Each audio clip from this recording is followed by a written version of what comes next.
दोस्तों, आज मैं ये 50 रुपये का नोट का कहानी सुनाने वाला हूँ। एक्चुअली मैं आज अलीपुर आया हुआ हूँ मम्मी के साथ डॉक्टर दिखाने बाइक में। तो ये 50 का नोट है जो मेरा दादी जी हाथ में दिया कि कहीं जा रहा है तो कुछ दे दिया। उनके पास इंडियन नोट नहीं था, तो ये पैसा मैं बेसिकली नहीं लेने वाला था, क्योंकि अब अलीपुर में इसका नहीं चलता है तो कोई काम नहीं है 50 रुपये का। फिर भी मम्मी बोला दादी दे रहा है तो ले लो, रख लो पॉकेट में। तो मैं पॉकेट में ये पैसा ऐसे रख लिया। उसके बाद क्या हो गया, मेरे पास कोई कैश नहीं था, मैं फ़ोनपे के भरोसे था। तो मम्मी का थोड़ा तबीयत ख़राब होने की वजह से मैं पॉकेट रोड लेता हूँ, गैस गोदाम मोड़ वाला, जो पोड़ो पार करने के बाद होता है। बहुत कोई को पता होगा इस रास्ता के बारे में, हासीमारा से अलीपुर उधर जाने वाला। तो रास्ता में एक जगह में रोका चंदा लेने के लिए, काली पूजा का चंदा के लिए बांस लगा के उन्होंने रोका।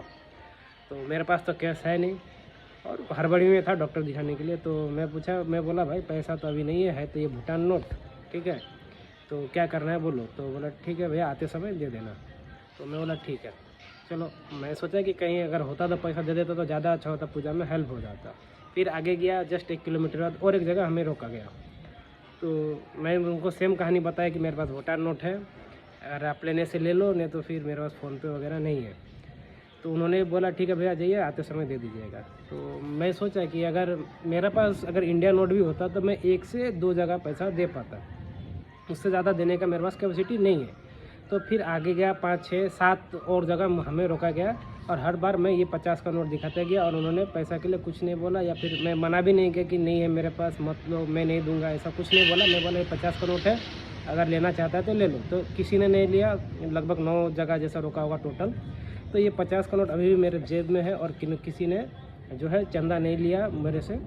तो मैं ये सोचा कि बात ऐसा है कि हमारे पास जो औकात है देने का, तो वो 1 या 2 जगह देता। अगर मैं पहले जगह अगर मेरे पास पैसा होता, अगर मैं इंडियन नोट दे भी देता उनको, मैं इंडियन नोट दे भी देता उनको और आगे चल के भी मैं एक और जगह में दे देता, लेकिन 7-8 जगह देना मेरे लिए पॉसिबल नहीं था। तो यहाँ पे पार्सलिटी हो जाता, मैं अगर 1 जगह देता, 2 जगह देता, और बाकी 7 ने क्या गुनाह किया था जो मैं उनको ना दूँ। तो इस प्रकार से ये जो 50 का नोट है, ये पार्सलिटी होने से भी मुझको रोका।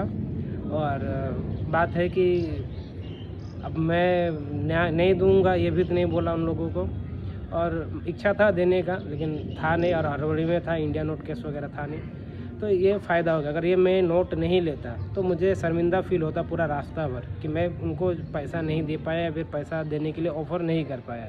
इससे ये शिक्षा मिलता है कि कुछ चीज़ें हैं जो इंसान जो है डिसीज़न लेने में गलती करता है, और मैं ये सही डिसीज़न लिया कि ये पैसा मैं जेब में रख लिया था। खैर ये पैसा भी मेरे पास है, तो ज़्यादा समय मैं वैसे ही करूँगा, क्योंकि हर जगह चंदा देने का मेरे पास क्षमता नहीं है। मैं 1 या 2 जगह दे सकता हूँ। अगर मैं 1 या 2 जगह दिया तो बाकी लोगों ने क्या गुनाह किया जो उनको मैं ना दूँ।